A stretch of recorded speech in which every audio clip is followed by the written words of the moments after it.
TET certificate নিয়ে গুরুত্বপূর্ণ order জারি করা হয়েছে হাইকোর্ট থেকে।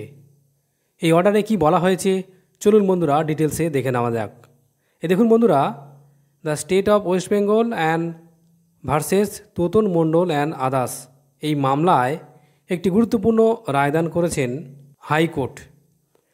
কি বলা হয়েছে এখানে? পিটিশনারের পক্ষ থেকে বলা হয়েছে যে তিনি টেট কোয়ালিফাই করেছেন, অর্থাৎ টিচার্স এলিজিবিলিটি টেস্ট, যেটা 2014 সালে, কিন্তু এখনও পর্যন্ত টেট পাস সার্টিফিকেট ইস্যু করা হয়নি বোর্ড থেকে।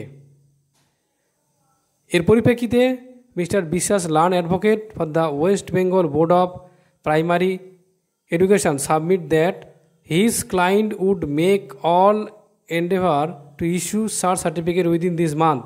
অর্থাৎ লার্ন অ্যাডভোকেটের পক্ষ থেকে জানানো হয়েছে যে এই মাসের মধ্যে দ্রুত এই সার্টিফিকেট জারি করা হবে।